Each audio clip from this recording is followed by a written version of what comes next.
Welcome, everyone, to another episode of Buffalo Bills Maybe Next Year, a podcast that doesn't sell your data to Cambridge, whatever that thing is called. My name is Frank. Yes. Scott.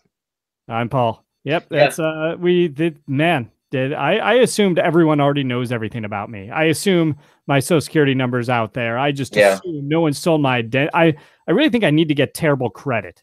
Like, just blow my whole credit so I'm not a target. Makes me feel a lot better from having still stolen from you for all these years. Yeah, smart move. Smart move. Yeah. No, I'm with you, but it still is a little creepy when like you just sort of like get a real look at like, oh, that's like, anyway, that's not what we're here to talk about. What we're here to talk about is the new and improved Buffalo Bills, which of course, is it's either new or it's improved, right? It can't be both. But the Bills, let's see, when we last talked, we had the big news that Tyrod Taylor had been traded to the Cleveland Browns for the first overall pick in the third round, number 65. And since then, many things have happened, including Tyrod Taylor being named the starter for the Cleveland Browns in 2018. So there you go. Also, the Bills signed a bunch of free agents. They made a move in the draft. There was a terrifying incident with Zay Jones, which we'll talk about. But let's start with I don't want to say the minutiae, but the smaller items. Let's start with the free agent signings. Let's first of all point out the Bills retained all of their exclusive right free agents. So congrats to fans of Nick O'Leary, Logan Thomas, Eddie Yarborough, and Lafayette Pitts. They will all be staying with the Buffalo Bills. Also re-signing with the Bills was Travaris Cadet, Taiwan Jones, Kyle Williams, which I think we talked about last time, and Ramon Humber, which is pretty recent. The Bills lose so far Sharice Wright, Chantrell Henderson, and Preston Brown from their free agent list. And still no EJ Gaines, right? He's still floating around. He's still out there, yeah. I am using the WGR offseason tracker, which is a good page. WGR does do things that are good, and one of them is this free agency tracker, and it's just a very simple page, and the information is here. So that is what we have. So who's the free agents left from the Bills are Joe Webb, Mike Tolbert, Deontay Thompson, who the Bills are talking to, Jordan Matthews, Brandon Tate, Jeremy Butler, Cedric Thornton, EJ Gaines, Leonard Johnson, and then Colt Anderson and Shamarko Thomas. So probably not looking at like compensatory picks really for any of these losses. But that's I remember where Preston Brown was maybe the third, but that's about it. Yeah. Yeah. Any thoughts on retained Bills or lost Bills? That Preston Brown, I think, was the biggest story because it looked like he was maybe going to stay, but they couldn't agree to a number, and then he went to the Bengals. But right, I would say, go ahead, Scott. No, I was going to say it does leave a bit of a hole with Brown leaving because now the front seven was already pretty thin. Obviously, we'll address that with one of the signings or two of the signings. Address that already. But to my mind, we still have a bit of a hole now at middle linebacker with Brown, even with Milano kind of taking up a bigger role this year. Unless the plan is to really get Ramon Humber like more starting snaps because he clearly deserved them. Got passed by like a 5th round rookie last year. I'm not sure that's really a good plan. So more work to do on the front seven, certainly. But that said, if I'd say not to tip my hand to later, but I think on balance, the front seven is still probably a shade better than it was this time 3 weeks ago. So, okay. I would agree. And we'll talk about the moves that they made on the front four part of that front seven. But yeah, I would agree with Scott. I think Preston Brown's really the only loss I'm looking at of the players from last year and thinking, yeah, that will hurt. Not that Preston was a phenomenal player, but he was a consistent player at the very least. And that creates a hole on a front seven that was not strong last year. So, they need to work on replacing him because God knows it's not going to be Ramon Humber, which, we'll talk about Ramon when we talk about their re-signings and acquisitions. Chantrell, he was a good depth player. He started a few games way back in the day when he first came aboard. Not going to miss him too much. Sharice Wright, another depth guy. I remember he made a key interception in a game. I'm trying to remember who it was against. It might have been Miami, one of the Miami games, or maybe the Indy game. But I remember he had a key interception. Otherwise, he was pretty quiet throughout the year, and there's really no one else that was. Who else was signed, Frank, from the Bills? I've forgotten already. Who have you mentioned? I lost track of where we were. Chantrell Henderson. There was one other, I think, who is, and Sharice Wright. Oh, Sharice Wright, yeah. All right. So, yeah, so of that group, I don't think any of those are going to be horribly missed. And, I'm totally fine. They just need to replace Preston with someone. Yeah, the Bills didn't, despite being 9-7, didn't have a ton of great players, and they were sort of aging out in a lot of groups. So I think you're right that there's not a lot of. I'm less worried about who they're losing, and I wouldn't say more worried about who they're signing, but it's how you replace the guys that's really gonna matter. So let's get to that. The Bills signed a series of free agents. We talked about Davis, Ivory, and Odighizuwa. Wow, you got the pronunciation. Yeah, right. I was wondering what you've been doing the last couple of weeks. You've been learning the pronunciation. That's why we didn't podcast last week, because I was just like Odighizuwa over and over and over. So cornerback, running back, and defensive end. You would think, I don't know, maybe Davis is a starter, right? But the other guys you haven't re-signed Gaines and brought in another significant cornerback. So I would think he's at least. As I actually am holding a pencil right now. I'm going to briefly turn on my camera to show you I am holding a pencil. But I think you can pencil him in as the starter. Very good. That's going to play so well on the audio version of this podcast for everybody. Trust me, I will screenshot that and put it on the blog. That'll be right. The Bills, though, did sign a bunch of players, including basically people before they were allowed to sign them. They had come to terms with Star Lotulelei, the defensive tackle from the Panthers, Raphael Bush, the safety from the Saints, Trent Murphy, defensive end for the Redskins, or Washington, sorry. Linebackers Julian Stanford from the Jets, A.J. McCarron, one of the bigger later signings, quarterback from the Bengals, Marshall Newhouse, offensive tackle from the Raiders, and Russell Bodine, center from the Bengals very recently, I think just in the last few days here. So obviously the big signings out of there are Star and then probably A.J. McCarron.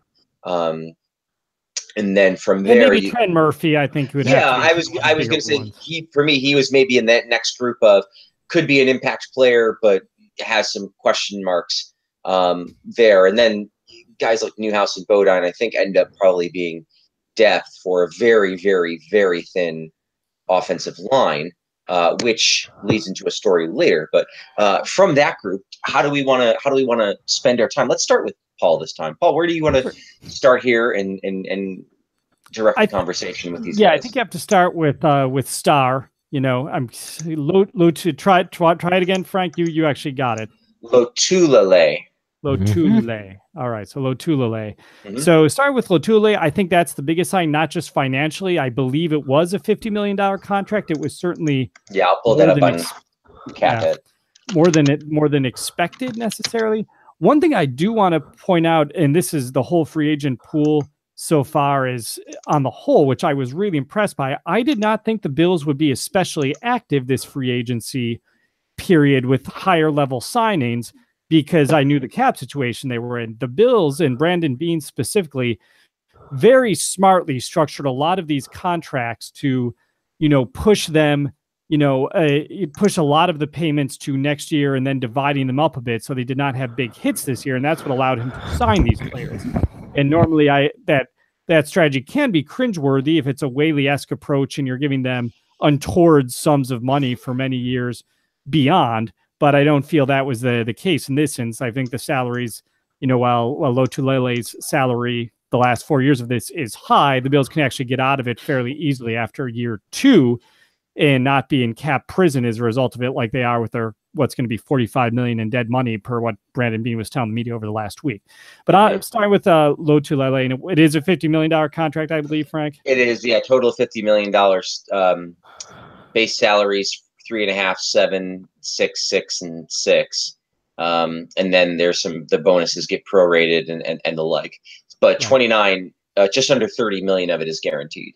Right. And this is the reason I like this signing. It goes back to there was when the Bills got blown out in that stretch of 3 straight games in the middle of this season. I believe it was the Jets, the Saints, and then the Chargers in that order. And Frank and I were arguing on Twitter about this at the time. And I was saying, man, they really miss Darius. And you're like, come on, that's unfair. You know, this isn't really going to define them down the road. And that probably was a bit unfair. We're throwing for 350 collective yards over 3 games. Yeah. Yeah. So there's a lot of problems. 2 quarterbacks and 9 interceptions. Yeah. Yeah. That was a rough month. But the good thing was that the Bills did rebound from that. The bad news is that hole was still clearly there and was taken advantage of by some other teams down the road. So now you've got that nose tackle who's going to, if you watch the all 22 footage on him, he is very good about eating blocks. He can eat, not literally, of course, but taking on 2 blockers at once, freeing up hopefully the middle linebacker, whoever that's going to be, to take some of the pressure off, to hopefully make the Bills running game a lot better, and anything he can add on the passing game will be a bonus. So I think starting with Star, that's the biggest sign. I think Murphy, this is kind of a wake up to Jerry and DeShack Lawson, you know, that they didn't get a lot out of their edge rushers last year. So they're bringing him aboard. And again, it's a lot more money than I think I would have necessarily paid him, but he seems to be a committed player. And again, it's not cap prison. If you end up, you got to keep him for 2 years. Then after that, you know, you can get rid of him without too much of a problem. I think the other signings, and then of course, well, how could I forget the big one? McCarron, I say we might hold off on the discussion for that to a separate topic, but I look at the others are all depth. You know, Bush is going to be good secondary, a good depth in the secondary, at least. So the Bills have not had good luck signing players named R. Bush from the Saints in the past few years. Hopefully he performs better than Reggie did. You know, Stanford, Newhouse, Bodine, all depth signings. We've seen that Bodine didn't rate very well on Pro Football Focus, but they need someone at center to either start in place of Groy or to back up Groy with Wood being gone. And he's a guy who started 60 games who can push that. And Newhouse does a great flip, as we discovered on Sunday Night Football last year, and he got flipped up in the air and fell over. But hopefully he provides some depth as well. So overall, I think they spent more money than I expected. In one way, that was a good thing, the way they structured the contracts. I think they may have overpaid some of these players, but I think these additions all help the team, specifically the front 7 that Scott noted was fairly weak last year. All right, Scott, go for it. Yeah, I mean, I think we're going to talk about the Cordy Glenn trade in a bit, which is going to be a big part of this, because that's kudos to me for getting through that whole segment and not mentioning Kyle Williams and all the other stuff that affects the things I was trying to talk about.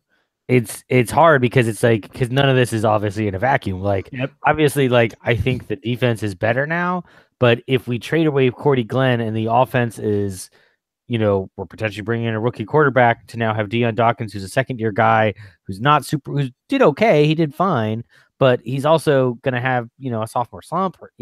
Like all these things, like, we're taking some of that cap money that we were going to pay Cordy and we're spending it on these guys. So it's still concerning. Now, that said, like, individually, all the moves are fine. Like, I like Star Lotulelei. I think he's going to be a good player. I think, as Paul said, he's going to eat blocks, and that's good. We're going to talk about him probably when we get to Wacky Schedule, because I like the idea of having like an eating contest type of one. I think that might be something to look into.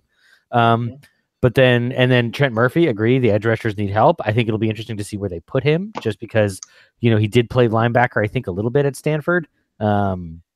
And we could probably use some help on strong side, I would imagine.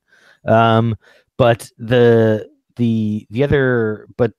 again, none of these can be completely taken in a vacuum. I would also say I'm a little more, I don't want to say optimistic, because that would imply that it'll be a good thing, but like, I'm more confident that Newhouse is going to see playing time maybe than Paul is, just because like Jordan Mills is not good. Like, he's not really a good player. Newhouse is also not a good player, but ultimately, like, you know, it's not really saying a lot. You know, having one average guy come in and beat another average guy is not going to be particularly surprising. So I think he could still see the field. But other than that, we'll talk about McCarron later. So yeah, I don't have a problem with the signings, but I am starting to wonder a bit about the strategy overall sometimes, but process. Okay. Yes. There seems to be some question about how much money they have left. Like right now on Over the Cap, it says they have 21 million. That would not include the money you have to allot for rookies. Buffalo Rumblings had it at $8 million before Incognito restructured his contract, which I guess I'll bring up now, was the way that they basically came to him and said, look, if you want to play here, you have to take a pay cut because we're not going to keep you if we can't afford you. And so he did. He basically took a pay cut and restructured. I think he ends up getting some bonus money as part of it. He got $1 million bonus for it, so it's not like he's crying to the poorhouse. But the Bills save, I think, $1.75 million in cap number this year. Right. Yeah. So that adds to what would have been their $8 million. So they might have, conservatively $10 or $11 million left. They're kind of close to the top. The other thing is the team, like in 2019 is at 80 million in cap space, and in 2020 is at 158 million in cap space. The remarkable thing about what the Bills have done is they've taken these huge contracts. They've managed to turn not only there's almost $36 million in dead money this year. And being anticipated it's going to be 45 by the time they finish the Wood. Eric Wood's going to be tacked onto that, right? Whether it's 8 million or 10 million plus the cuts in camp. So he's at 45 million in dead money. But you look at next year, Frank, and if you're on over the cap, nothing in 2019 on the dead money list right now. Nothing, and 80 million in space, and in 2020, as I said, 160 million, and obviously that will change because you'll need players, right? Like next year, they only have 40 players under contract and 12 under contract through 2020. So, and 2 through 2021, because I'm just sort of interested now. Star Lotulelei is the only person under contract through 2022 on the Buffalo Bills, just in case you were wondering. But they've not only, moved out people in big contracts to make some room this year, they haven't really committed tons of money to the future yet, and they've put themselves in a very good position in the upcoming years to get better at positions. And so, especially if, as we talk about later, let's say they draft a quarterback who's halfway decent, and that guy's going to be on a rookie contract for the next couple of years, as opposed to the Kirk Cousins $26 million a year, plan the other way to get a quarterback. So. I'm excited from that regard. I agree with you guys, I think, on all the player personnel decisions. I think that Scott hit the nail on the head about, individually each of the moves is good, but, the whole is maybe something a little different. I think that I don't have any, I wasn't pining for another, quarterback. I wasn't pining for a particular offensive weapon. So I feel like they've made good additions. I think I like the fact that, the signing of Lotulelei, their biggest free agent money-wise, was a guy that both McDermott and Beane would have been intimately familiar with as a player, as well as probably what they would project him to play out to be. So if you're gonna spend money, at least they're spending money on the guy they probably know best that was available.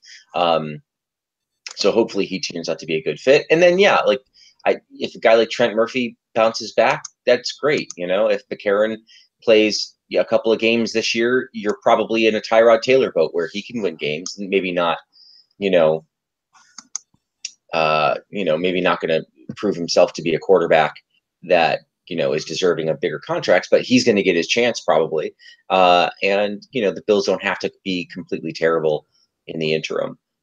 So good around the edge signings, I'd say, except for Lotulelei, which I think really helps to settle down, even though, I don't know, nothing's quite done yet. Let's take a break from player personnel directly, because I think the next things after that will be the trade and the draft.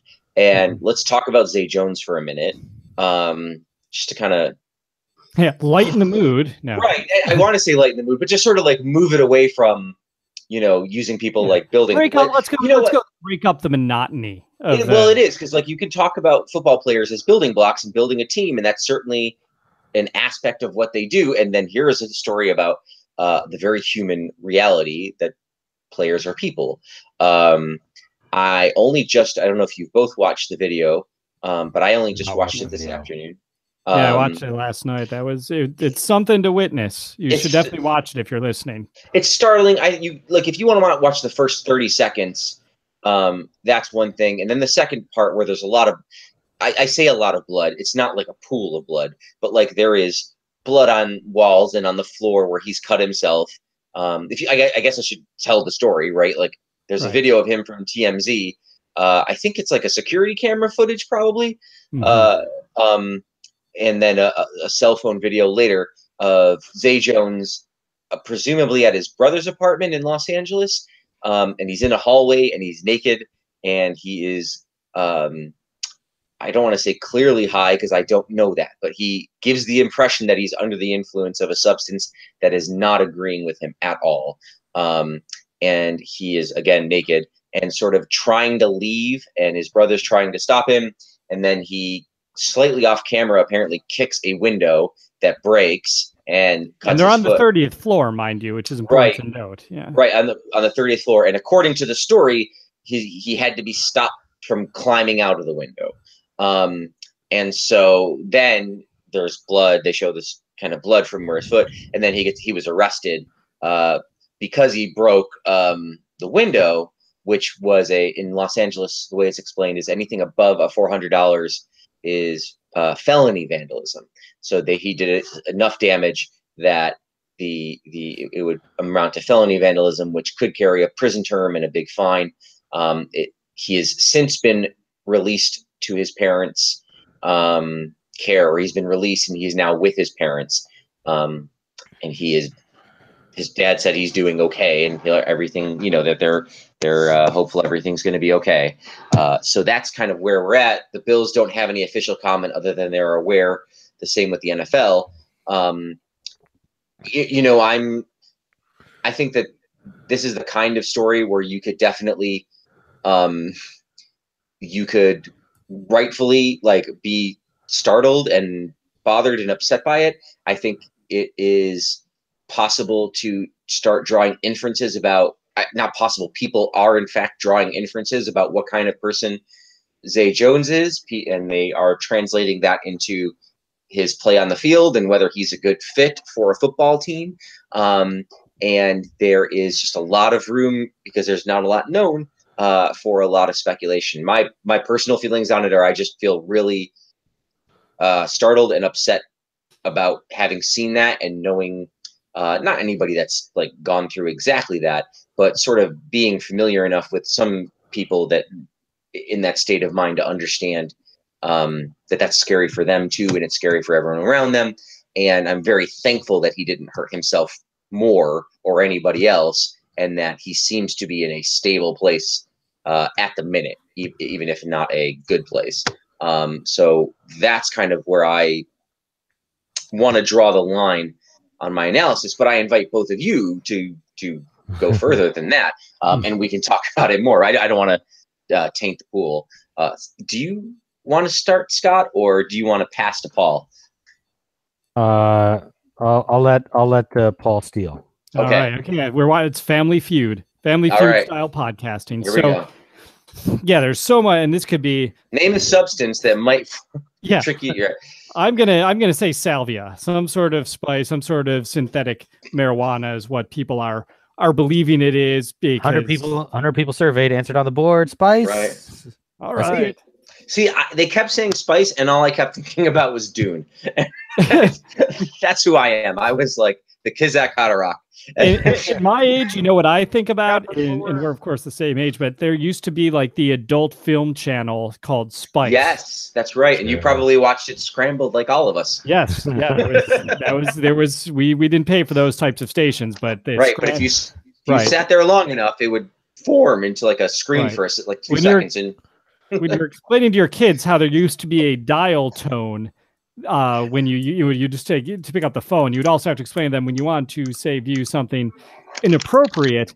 On TV, there wasn't a black screen to block you. There was just blurred lines, and it was crazy. I'm getting off topic here, shockingly, but it's March. It's the time to get off topic. So Zay, clearly under the influence of something. I don't think it's a stretch to say that. I think if anyone watching the video who's seen interviews with Zay Jones, who listens to what the media, who know him better than we do, have said in their interactions with Zay Jones, this person is not someone who is shown signs of recklessness or violence. So that definitely leads you to believe that there is some sort of substance involved. And I would be absolutely shocked if there's not. Now, the hope is, and this is why I was posting on Twitter yesterday, is all that the issue is, that there's not some sort of underlying mental health issue which has caused him to turn to these illicit substances to try to deal with it. Because the first person I thought of in this, and others might agree with me because it's a Bills receiver, is James Hardy, who had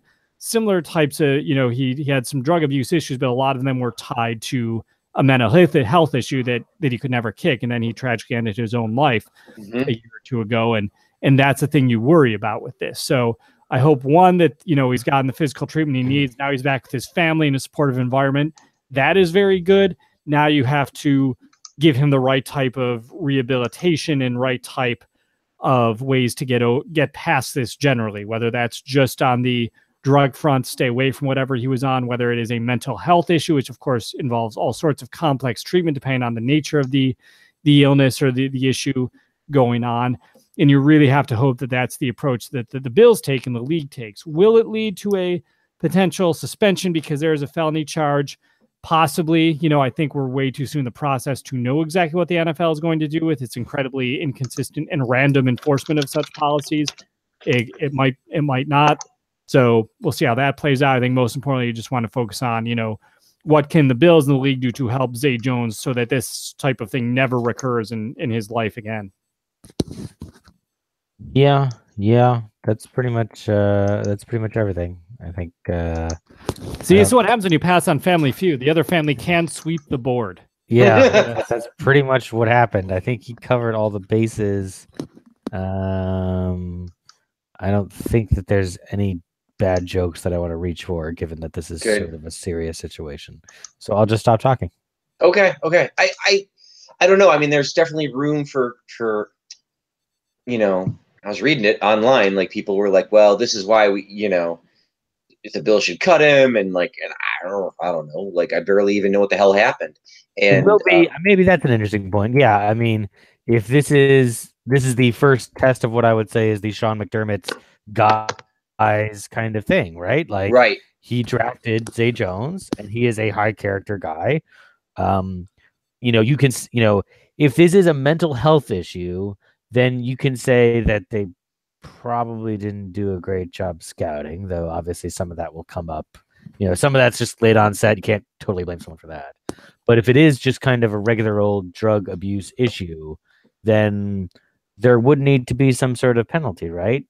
Yeah, right. There would be, and there should be. The thing with synthetic marijuana, and I learned this because 3 years ago on Twitter, someone was talking about synthetic marijuana, and I go, that sounds great. Like not for me, and they were like, no, it's like knockoff marijuana that's really dangerous. It's not like somebody's made something that's kind of gives you the effects of marijuana without the negative consequences. And so there is a chance that if it was something like this spice that, he didn't really fully understand and grasp what he was putting into his body, which is not an excuse. Especially when you're a player and part of your job is to keep your body clean, both for health and policy reasons. That's it. And that's part of the risk you have with taking it. But it might be a situation where, it's plenty more players than we are aware of probably smoke marijuana or do something, right? Not saying all of them, but I would say more than about are doing it. That seems uncontroversial to say. And that if you got a hold of something bad, that it might look like this, and that the way it looks is actually a lot worse than is normal for said player. That said, I'm guessing that he'll end up being suspended. I forget what marijuana is. I think marijuana is 4 times as much as domestic abuse in the NFL still. So we'll see. He'll probably get a couple of games, and maybe it'll get reduced. And I'm sure we'll hear about Zay Jones having made mistakes, and he's gonna push past them and move past them. And he's here to talk about tomorrow. We'll see if that is true or not. The only other thing I'll say is throughout the year, other than him dropping the ball, they talked about Zay Jones very highly. They talked about him working hard and committing to the process and all of that stuff. So it makes me believe that he wasn't some sort of trouble at one Bills drive, and that maybe this is an outlier. But right, and I think it's all the way we felt about EJ and Tyrod, like underperformed, but great guy from everything you hear, and he never had issues with lashing out at people on Twitter or being a hothead on the field or selling out his teammates. So and based on the accounts of a lot of the media members who are talking about him on Twitter that we follow, they had nothing but positive things to say about their interactions with him, and he had no sort of legal history before this in the draft or anything that led to the concern. So that is the plus, is that it's rare that someone just starts acting out randomly in their early 20s and the signs haven't been there, which makes you think, again, hopefully either that just drugs, hopefully, and that he gets away from them, or it's, drugs, mental health, and he gets treatment. All right. Let's give Zay Jones some space to recover then. And what we'll say is the Bills, here's the two big stories, right? We've saved them for the end because we feel like we're going to chat about these. First of all, the Bills traded Cordy Glenn to the Cincinnati Bengals, as well as the 21st pick, to move up to the 12th pick in the draft, putting themselves in a clearly aggressive position, if not to take a quarterback at 12, to then move up again with a second move to get into the top 5 or so. And just days later, the New York Jets answered, ? That move by trading from 6 into 3 with the Indianapolis Colts, assuring themselves at least one of 3 quarterbacks, maybe one of 2 quarterbacks, if it is to be believed that Cleveland and or New York Giants might wish to take a Saquon Barkley instead of a quarterback. So big moves on the front here for teams that want quarterbacks. It certainly is reflected in the Bills' free agency signings. They didn't seem to be going after big quarterbacks. It's certainly reflected in what they thought of Cordy Glenn, sending him to the Bengals. It is certainly reflected in the Jets missing out on Kirk Cousins. If the Jets had gotten Kirk Cousins, they wouldn't have been moving up, and the Bills might have been in a better spot. But Kirk Cousins went to the Vikings. So what do we think of this? I mean, I was very happy personally with trading Cordy Glenn, a guy that they were never sold on, and they turned him into, I felt like a good, like, this is the best asset that they could have gotten out of him. So it didn't seem like they really wanted him to play. And I think getting to 12 is a very good spot because, you're that much closer to the top. It's really just annoyed with the Jets trade. And I wonder if, looking at what the Jets gave up for the 3rd pick, I wonder how much of it was the Bills didn't want to pay more and how much of it was the Colts didn't want to leave the top 10, right? Like how much of it was 12 is too far as compared to 6. Let's start with Scott this time, and we will then switch over to Paul. Either part of this or all of it, however you want to discuss any of it. So I started a bit earlier with the Cordy Glenn thing. So this is a little concerning to me. And I get that Cordy has been injured. I get that, we know that McDermott has a plan. He has a process and that everyone needs to be on board, yada, yada, yada. Obviously, he has some suggestions that this worked at least at some point to get us the playoffs last year. So there is a bit of rope here I'm going to let him have. But trading a Pro Bowl left tackle is generally not a good idea. I'm just going to put that out there, like step 1. Like, I understand he's injured. I understand we're getting pretty decent value for him because, obviously we got the kind of what would be a second rounder to move, that's basically what those 10 picks would cost is in the first round is about a second rounder. So it's certainly not terrible value. But I think I am concerned about us now drafting a young quarterback and then making Deion Dawkins guard his blind side. And Deion Dawkins had a fine year last year. He did not make the Pro Bowl. He should not have made the Pro Bowl. He was not a Pro Bowl left tackle. He is a good player. I hope he gets better. I don't want to say equally likely that he gets worse, but I would say it's possible he gets worse. It's possible he has a sophomore slump. It's possible he's got a ceiling on him that he's at right now. All of those things are concerning to me when we're putting these many eggs in the future quarterback basket. I also think that, frankly, we also need a right tackle because you kind of need good right tackles in the league too, because having the quarterback get, beaten in the face is not a good idea either. And I would have been much happier to have Cordy at left and Dion at right than do it another way. But clearly that's not the way they're going. Obviously, they are professional football people, so maybe they know more than me. But that's not the principle of this podcast. The principle of this podcast is that we are smarter than everyone else. So as such, my opinion remains. I'm a little concerned by the Cordy Glenn move, and I guess I will stop there for comments. All right, I will also stick to just the Cordy Glenn portion, because then it will roll nicely into the quarterback discussion as we move on to the next segment of this. So, look at Scott brought up the very good point that trading a Pro Bowl left tackle is generally not a good idea, but he also brought up the point that Cordy has not been on the field all that much.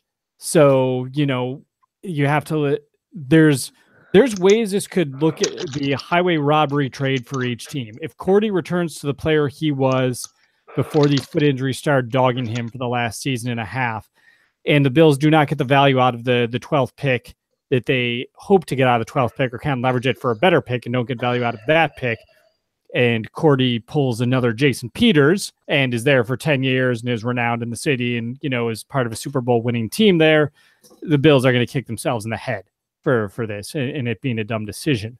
That said, the logic of it, I understand, because as Frank brought up, they were having difficulty. I don't know if it was difficulty getting Cordy to buy in, or it was just more that they couldn't get him on the field appropriately, but the organization never seemed to fully commit to him, or alternatively didn't get out of him what they were hoping to get out of. And they looked at this and thought, this is an enormous contract that we have. Dion Dawkins filled in capably last year. He didn't fill in, as Scott noted, on a Pro Bowl level, not nearly at a lot of mistakes. He could regress and become a different player. He could be who he is. He could have a sophomore slump and then rebound. So early to judge. But I think the Bills are thinking, well, we had a guy who performed capably as a left tackle. We have to buy in, believe he's getting better. And he is under team control for the next 3 seasons and then possibly another season after that if they choose to franchise or transition tag him or whatever it happens to be, or do the 5th-year option, I should say, and then they can franchise and transition tag him. So they have a lot of control at a reasonable salary for 4 years with Dawkins, and that opportunity cost might be worth, because if you move up to 12, and we'll get into the quarterback portion of this in a minute as we talk about the Jets and McCarron and all that, either way, you have a much better chance of getting a good player at 12, regardless of position, than 21 or 22. And that's something Brandon Beane brought up in the press conference is, they were looking at guys who they felt there was no way where they were going to fall down to the 21st pick. And, when he moved up to 12, all of a sudden you're up 9 spots. You have a really good chance of getting the quality player you want who can help your football team from day one. So I am on board with the move. I definitely see the potential pitfalls that Scott pointed out, but I think when you're trying to build what the Bills are going to build, and I'm just trying to work in a Build-A-Bear reference, but I can't think how. When you're trying to build that, you're going to have to take some chances, and I think this is a risk worth taking. Hopefully it doesn't come back to bite them in the butt when we talk about it, like we now talk about the Jason Peters trade. Right, but what even is being bit in the butt by this, right? Because he has had foot problems and he hasn't been on the field, and this isn't like the Jason Peters contract, right? This isn't them saying we found this guy undrafted and we can find the next one and we're not going to pay you like a left tackle and everybody in the world can see that he's a great left tackle. Instead, let's spend our offensive line money on Langston Walker and Derek Dockery and wasted it on another guy too, and it was awful. Right, and so it's not that, and it's thankfully not even the same people. This is, it's a little like Sammy Watkins, maybe even a more acute case of it where he plays well, but when he doesn't always play, and there always seems to be something around him, and that like so he fits that mold. And if Sammy Watkins goes to LA and has a good year, which he didn't have a terrible year, and now he's in Kansas City, and even if he has a good time there, like is that really a reflection on the Bills if the player then gets healthy and then does well? Because the track record right this minute is he's struggling and we don't know what to do with him, and we don't want to pay for him to keep struggling. Let's see if we can get somebody else to pay for him to struggle. And if the Bengals turn him around, then great, good for the Bengals, good for Cordy Glenn. I just don't know that there is even if they do it, there's no reason to necessarily believe that he would have done it here in Buffalo, because maybe the support staff there is better, or the way they deal with it is differently. But not to like dismiss the point. I think it's fair. This doesn't seem like one of those deals where if Cordy Glenn is good from here on out, necessarily that should fall at the feet of the Bills for not recognizing it, because I think they know that he can be good. They just don't necessarily believe that he's going to be able to keep being good, which is different for me than, like the Jason Peters things, which is just egregious that they didn't, recognize that. It could also, it could be the next Kiko Alonso, right? Like, this guy's hurt, let's get him out of here. And, did sell high on Kiko Alonso. Sold super high on Kiko Alonso, and he's not been the same at all. And really the return of LaShawn McCoy has been outstanding. It's been, probably the best Buffalo Bill in the last 10 years. I guess my point would be, and you're not really saying, my point is mostly this is about Dion Dawkins and less about Gordon. Yes. And if you had asked me, would I rather have played like a second round and a fourth round next year to the Bengals or Cordy Glenn, I would have definitely taken the second and the fourth next year. Okay. Yeah. Well, there you go. I guess what Brandon Beane is probably thinking is, not only do I get to move up, but I get this huge contract that I'm unsure I want off my books sooner. But you're right. There was room to do that too. And if you're and I think that leads into the quarterback part, right? Because I think the other reason he didn't do that is because he's not happy at 12. Really, he can get to 12 as a launching point up, and so he needs that second and fourth as ammunition to offer, somebody to. He also needs whoever he gets drafted to not get crushed on the second game. That's everybody. I don't know. Like, draft not teams with good left tackles. Just draft a southpaw quarterback and crush Jordan Mills. Right. That's what AJ McCarron's there for, probably. Like, to be honest, like the first 5 or 6 games, is Dion Dawkins going to get this young guy killed? Oh, he's not? Okay, great. He is? Well, Josh Rosen's still working on his, delivery. And he will be working on his delivery until we get a tackle in there. Right. And there might be somebody that they take in the high 20s or the second round. I don't think that they're done working on the offensive line here, but look, they've said before that they are only interested. They've talked to all the quarterbacks that matter. They've made clear they understand the importance of the quarterback. I don't think you move up to 12 from 20, 21 or 20, whichever it was, without. You're obviously looking for a quarterback here. There's like no doubt like that the Bills are gonna make a move or whatever they have to do to get one of these, 4 or 5 guys, up to 6 guys. The Jets moving to 3. Do you think that Jets trade? Do you guys feel like we have to be ahead of the Jets? Because I feel like we have to be ahead of the Jets personally. Mm-hmm. I feel like I'm not happy if the Jets get to pick a quarterback before we do, when we really want one. Yeah, I'm not happy with that scenario by any means. I can grow to accept it simply. There was a good summary I saw somewhere, and I apologize that I don't remember where, so I can't credit the people who did the research, that they analyzed all the quarterbacks taken at number 3 for the last 40, 50 years, something like that. Good old numerology, right? Right. So they analyzed the median of those quarterbacks, as Blake Bortles, meaning half of them were better, half of them were worse. So if you're a fan, you're thinking, well, the odds of if you get Bortles, that's pretty much a disappointment. Maybe he does some things, but he's not a franchise, lead you to the promised land sort of guy, or at least he doesn't appear to be at this stage of his career, at the, about a third of the way through it. So I think it's so risky to just assume that the person, I would rather had the Jets. I won't lie, but am I willing to keep trading away picks to get into the 2 spot or even the 1 spot, which they're not going to get in the 1 spot because the Browns are going to take a QB with 1. I don't think I do it. I don't want to mortgage when they have so many other holes to fill. I don't want to mortgage it all to take a risk on a quarterback with those picks. Now, if you can get the number 2 pick and not, and still keep, say, 1 second-round pick this year, then I'm okay with it. But we'll see what ends up happening. I understand that. I just would like to start again. I understand that. What I would like to just remind you is that, not remind you in like a sassy way. I'm not trying to be like smart. You can sass me if you want. And I have a counterpoint, but I'll let after you sass me. But like there's $80 million in cap space next year, right? Like there is going to be money to fill some holes after this year, and the quarterback, if you can get the quarterback, and obviously that he could get crushed in the second game or he could be Jamarcus Russell. I get it.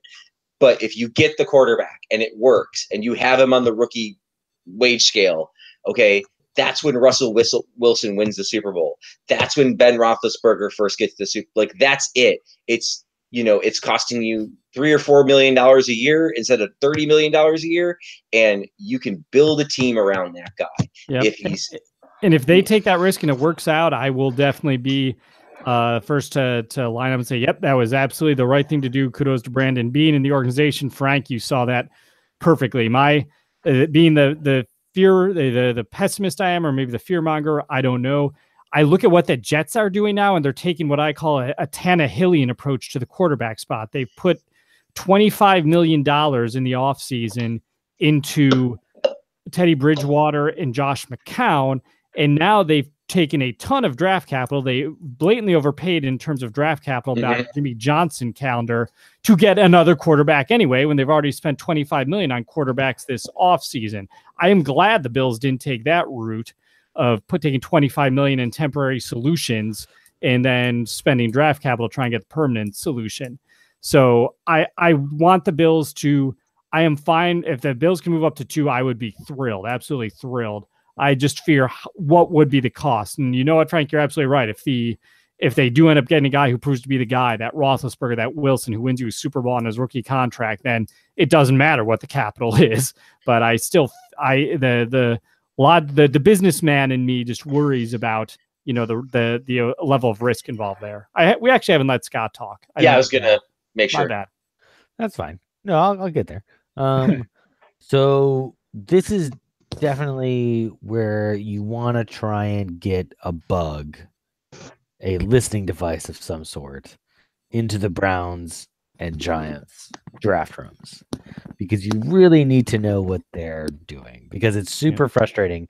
Because part of me, because like, that's the thing, like, if you knew, like, I could see Saquon Barkley. Barkley, yeah. Yeah, Barkley. I could see him going in the top 4, and I could see Brandon Chubb, Bradley Chubb, the D end. I could see him going in the top 4 too. In which case, all of this is pretty academic. Like, you could take the Browns at 4. You could take, I forget who was at 5, but you could take theirs. Denver, yeah. Yeah. And then, there's a good chance that you could still get at least one of your top 3 quarterbacks on the board. Obviously, if you're kind of like we were saying last week or 2 weeks ago, that, this is really a 2 quarterback and then kind of 3 kind of guys who are in that, like, if it was Allen or Mayfield or to a lesser extent Rudolph, I'd be fine taking one of them at 12. But Rosen or Darnold are not going to be there at 12. So to me, like, if you think those guys are kind of above, you do kind of have to get up there. I think it's frustrating because the Jets are in the division and you feel like you're going to be, it's a very long shadow to be like, are we going to be looking at someone in front of us that if we had only moved up sooner or moved up higher, we're going to be playing them for the next 15 years. Yeah. They're going to be beating our asses. Like, that is a terrible way to think about this. You really need to just do it academically and stick to your values and stick to like whatever your draft position values are. Okay. Stick to whatever your evaluations of the quarterback are. I think you have to be smart about this. It's super hard to do that because they're in the division and because we're both drafting the same player. Yep. And we also are coming from a position where we haven't seen that happen within the division. The only guy who's been dominating the division for the last 15, 16, 17 years was a 6th round pick. The Jets and Dolphins effort to trade up and find guys have all failed, but it doesn't mean it's bound to fail permanently. Yeah, exactly. So it's it's definitely kind of, you think this is the changing of the guard. You don't want to be left behind, but I don't think that because obviously the quarterback's the most important position, but I still don't think you can sabotage the entire next 2 seasons for that. But that said, I'm honestly not even sure that I would have a problem with them just giving away next year's first and moving up, because I feel like that if you gave both firsts, maybe 1 second this year and or a third and then a first, if we get the quarterback we want, if the quarterback we want is good, we don't need the first next year. Right. We're going to be fine. If we don't, then we're effed anyway, because right. the problem is going to take 3 years to resolve itself because we can't give up on him after one bad season anyway. Right. So to a certain extent, it makes almost more sense to do that with a quarterback than it does with the Sammy Watkins deal, where it's a couple years ago where you don't really know unless he gets injured, in which case that's definitely what's going to happen because we're the Bills. Mm-hmm. Right. But to be fair, a babbling toddler makes more sense than the Sammy Watkins deal. So it's super frustrating that it's the Jets, but I don't I'm not quite convinced that we need to just sell the whole farm. But I think a reasonable asking, I think my definition of reasonable asking price might be higher than some other people's too. Okay. So you're you don't nobody wants to give away everything, but you're willing to spend a little bit more maybe than Paul. And Paul, I want you to send me that article because I'm wondering if it was just the 3rd pick overall quarterback or if it was the 3rd quarterback taken, because I think this year that might be the same thing. In a lot of years, it probably isn't. There's a lot of talk, and it's obviously you can always find, and we talked about this before, because I know one year I went through every 1st round quarterback taken since 2000 or whatever, and it was 50-50 whether it was a good quarterback. But I think what's clear is after you get past that point, when you're taking quarterbacks in the 2nd, 3rd, 4th, 5th, 6th, 7th rounds, now that you can't hit on those guys, but then those become the stories because they are the exceptions. Like Brett Favre, Tom Brady, not Troy Aikman, the other one, Tony Romo. Those are all guys who made names for themselves, but more often than not, it's Nathan Peterman, it's Trent Edwards, it's the guys that don't end up being good quarterbacks. And for every Jamarcus Russell taken overall, number 1 overall, well, you know what? There was a Troy Aikman, and there was an Andrew Luck, and there was a Peyton Manning, and even if you didn't, and Eli Manning, and even if you didn't take Eli Manning, there was also Phillip Rivers that year. And so for me, the higher up you are, the more chances you have. Unless you're going to take 2 quarterbacks in the 1st round, which is frankly another way to do it, then I want more options on the board. Also, because if you're 2nd overall, let's say they take the Giants pick and they get the 2nd player off the board, and even if it's the 2nd quarterback off the board, you can really hang that on the Bills and say you wanted that guy, right? Because if you take a guy at 12, they take Lamar Jackson at 12. Let's say he's there, and 3 or 4 other quarterbacks are off the board. You can say, well, maybe they really wanted Josh Rosen, and Lamar Jackson they felt was a good backup plan.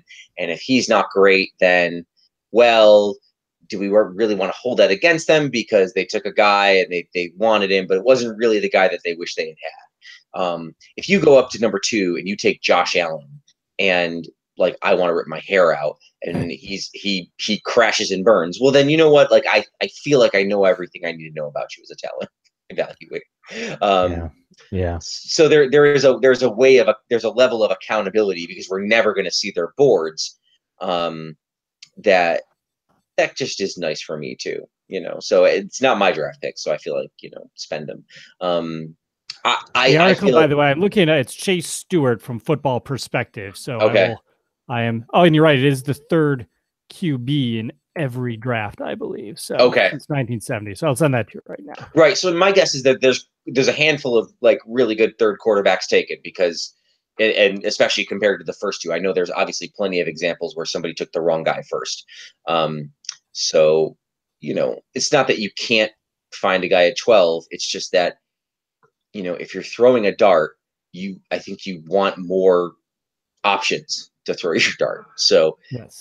Or more darts. The other way to do it would be like take a guy at 12, and if somebody's like Baker Mayfield or whoever's there at, or not Baker Mayfield, Mason Rudolph's there at 21, and you want to double down, get Mason Rudolph too, and let them fight it out, and maybe one of them will be the right guy.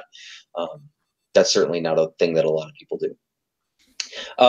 Okay, so we will talk more about this probably before the draft. I imagine we'll have another. I have one corollary question briefly. Please. And then I think we have this day in Bill's history, and we'll go. Do we believe, and are you upset at all by Brandon Beane's claim that last weekend when the Jets trade went down, they did not have enough information about the quarterback prospects in order to make such a deal? Even if they were aware of it or got, let's say, the Colts called the Bills and were like, hey, the Jets are going to give us this deal. If you want to beat it, now's the time. And then that was it. Now, I don't think that's how it works in the NFL. Right. But Brandon Beane's basically saying, even if they had done that, they wouldn't have made the deal because they haven't finished their evaluations of the quarterbacks. They're not prepared to do that. Now, just to be clear, they are not asking the Bills to take a quarterback. They're just asking them if they want to trade the pick. Presumably, there is someone that's on our board that's worth the third pick. But theoretically, how do you guys feel about that? Yeah, I wish the Bills had done a better.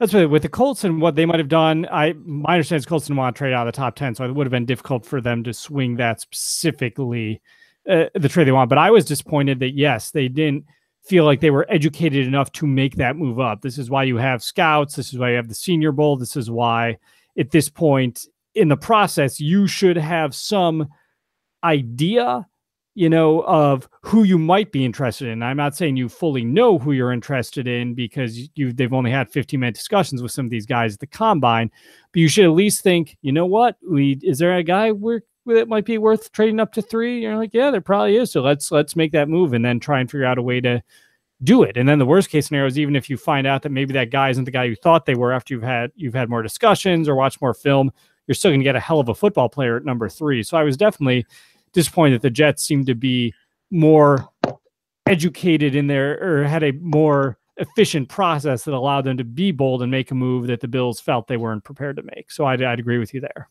Yeah, I think that it's just hard to say because the difference between 6 and 12 is a lot, right? And so it's hard to say how much more the losing it, the Colts were wanting from Buffalo to make up the difference, especially for something that was already being overpaid as by a handful of metrics. I don't really believe that they don't have the research done because, again, even if you don't know all of the quarterbacks exactly, you would still probably want to have the choice because you'd want one of them. And so the higher up the board you are, and especially in a year when these quarterbacks are going to go quick, the more likely you are going to be to move up the board. So if they could move up, they would. So the only way that wouldn't happen is if for some reason they ultimately decide they don't really like any of them, which I doubt because I think they've already clearly made up their minds that they like. You have to like at least more than one of them to move up this much already. If you only like Sam Darnold, you're not moving up to 12 because you're not getting him. No matter what you do, you're not getting to that top spot. So we already know they've got to like probably 3 of them. So that doesn't really make sense. The only other way I guess it would work is if you really believed like the best of them or the guy that you wanted was one of the ones that's going to be 5th or 6th, Lamar Jackson, Josh Allen, Mason Rudolph, these guys who are generally considered on the bottom half of the 6 quarterbacks. And if you think one of them is that, then you might say, okay, it's not really worth it to trade up into the top 10 because, one of these guys is going to make it down to us and we're happy enough with one of them or happier with one of them. But that's not really a question of information. If you didn't have the information, you'd pretty much want to be as high as you could, because then when you did have the information, you'd have afforded yourself as much lateral movement as possible. So Bean's motive for lying then, or obfuscating, he's saving a little face. Yes, I think he's just sort of trying to and trying to make it like, hey, maybe the Jets haven't done all their homework, right? Like we're making sure to do everything, and all right. And I think that's what, and you just got to save a little. You don't want to say, well, they were asking too much, because then maybe that puts off the Broncos or the Colts. Why? Because you're probably working with the Colts right now. You're probably saying, because probably working with the Colts right now and saying, well, what's it going to take to get to 6? So you don't want to say anything nasty about them or what they were asking. Yeah, fair. All right. This day in Bills history. Yes, absolutely. We'll get into it. I know we didn't really talk about A.J. McCarron, but you know what? After the draft next month, we're going to be talking about his role plenty. So I think we'll punt that one to the next one. So we'll go this day in Bills history. It is March 21st here. Some of the head-shaking ones. This day, it was 2000 and I believe this was 2011. Bills signed productive pass rusher and Mark Anderson. We've got this was terrible, of course, as you know. We've got a new pass rusher added to our defense. Nick's beamed. It really is a big deal for us. An exciting time. We think this makes a lot better. He's about as productive as anybody for the number of snaps he played. And then they gave him Mark Anderson a 6-year contract, potentially worth $100 million. How many years did he play with Bills? Was it 1 or 2? I don't even remember. So that was one of the depressing things that happened on this day. There was also Chan Gailey calling out first-round pick Aaron Maben and saying Maben knows what's expected of him. The kid just hasn't done it. That's not shocking to hear that. One of the things that makes this a huge day in Bills history, but this won't be the actual tip or the actual this day. The Bills signed the new lease for the home at Ralph Wilson Stadium, a 10-year lease, which is what has kept this team here. That was on this day in March 21st of 2013. So that was a plus, and that was a huge lease. And the way that was structured by Ralph Wilson was a final gift to make sure that, the Bills would stay in Buffalo for the foreseeable future. And we'll see what the Pegulas are able to do. They, of course, don't seem like they have any intention of moving the squad. So that's all very good, too. But we're going to talk about this day in Bills history. We're going to go back to March 21st of 2006. And it's essentially just going to be a trivia question. One thing that we'll ignore that happened on this day. Craig Nall signs with the Bills. So that's a big deal. Craig Nall. Focus on is a football game that took place this day between the Frankfurt Galaxy and the Rhein Fire. So the Frankfurt Galaxy would end up losing this game to the Rhein Fire 10-6. Now there's a headline called Bills in NFL Europe Week 1 update, noting that this Bills player turned in the most notable performance among the 6 allocated Bills players with 88 all-purpose yards to help lead the Rhein Fire to a 10-6 victory over the Frankfurt Galaxy. His performance was also noted in the Sioux City Journal. They very much cared about this player and the 88 yards that he accumulated during the game. That was more than any player in this game, except for Roger Robinson, the Frankfurt Galaxy great, who rushed for 103 yards and made 1 catch for 0 yards, which totals 103 yards. So, this player was the second best performer in that game. Didn't really know much about him with the Bills in 2006. That's a hint I'll give. He was an NFL Europe guy, but can you name this Bill who had a good day and a victory for the Rhein Fire? I think obviously Scott has the answer. But I think you gave it away with the Sioux City, Iowa, and I'm gonna say Co-College's own Fred Jackson. But I'm sure Scott has a better answer. So Fred Jackson's very close, Frank. I always get close, don't I? My resolution for 2018 is to get one of these, but days. The correct answer, of course, is Lee J. Jin. He was born just 6 months before yours truly in January 1983.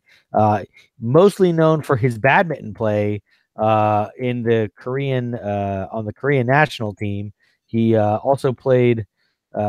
He played in Asian Games. He played in the Olympics. He got a bronze medal at the 2008 Beijing Games shortly after his time on the Rhine Fire. So, yep, he's he played for the Rhine Fire as well. He did have 88 yards in this game, so that is the answer. I was, however, if it makes you feel better, Frank, thinking of Fred Jackson, who had the exact same number of yards that day. Well done. Yeah, for the Rhine Fire over the. That's good to know that like they both did had the same number. Yeah. What are the? I think honestly, this one's mostly on Paul. I should have looked more closely at the box score. On Paul, exactly. Yeah, that there were two correct answers. Frank got one of them, but he just did not get the other. Well, I didn't get the real correct answer. I just got the the one that Paul was thinking, which was actually the wrong answer. Exactly. Right. I'd forgotten because, as we know about Lai Jai-jin, he ended up not signing that follow-up contract with the Bills because he had to go the Thailand Open where he teamed with Wang Ji-man in a walkover as a runner-up in his badminton game. So you guys know that there's a badminton world what is BWF? What is the F in? Yeah, that's what I'm wondering too. What the BWF, the Badminton World Federation. There we go. Probably, yeah, exactly. They have a BWF Super Series, a BWF Super Series Finals, a BWF Super Series Premier Tournament, but neither of those are the BWF Super Series Tournament. There's also the BWF Grand Prix and Grand Prix Gold. I think they held one of those in your backyard. Would you know it? Headquartered in Kuala Lumpur, Malaysia. The BWF was founded in 1934 with 176 member associations. Wow. President Poul Erik Hoyer Larsen. Is like, I'm going to keep clicking on these names and I'm going to like uncover the conspiracy. Like this is going to be like the girl who kicked the hornet's nest or whatever. It's just going to show up a bunch of code on Frank's screen. It's going to be like, you've entered the demonic zone. All right. Why are my vitals on the screen? Who are these people at my door? It is funny that you mentioned the guy's name because I'm looking at the locations of the internationals and like there's a Norwegian international, yes, but then all the rest are in Asia: Malaysia, Korea, Singapore, Indonesia. There's also Hungarian international, but then Singapore, Korea, German, okay, Thailand, Malaysia, China, Chinese Taipei, not Taiwan. Political, oh boy. All right, all right. Well, there is the All England Open. I was waiting for England to be on there because I believe they invented badminton. So I would hope that they get to occasionally play it at their country. So. Yeah, that's a good question. It says it was first played in the 19th century. Oh, there's a badminton club within 3 miles of my parents' house where I am doing this podcast from right now. Very good. You can take the engaged couple downstairs and take them over for a game of badminton. It closes at 10 p.m. We can get a game in. So squeeze one in. Absolutely. That's what maybe next shuttlecock, right? Yeah, right. Now we have to hit the explicit tag, which you will find if you search for our podcast. You can look us up on Google. You can search Maybe Next Year or Buffalo Bills Podcast. We'll come up. We're Maybe Next Year. You can go to iTunes. You can go wherever you look for podcasts, really. You can find us online at BBillsMNY on Twitter and Facebook.com/BBillsMNY. We also have an email, bbillsmny@gmail.com, which we never check. But, other than then, like, I'll check and I'll be like, oh, I feel so bad that somebody emailed me. But feel free to reach out to us. Let us know what you thought of the show. If you have thoughts on the Bills, we're happy to chat with you. We will do another podcast probably before the draft, I would think, depending on the news level, and then certainly after the draft for reactions, and then we'll get into the new season. We'll start season 7 shortly after that. Wow, what are we doing with our lives? 7 years. And we have kids and jobs and all sorts of updates, but man, 7th year of maybe next year. Yeah. Let that one sink in, folks. Thank you so much for listening. We really appreciate it. Until next time, my name is Frank. Scott. I'm Paul. Good night, everyone.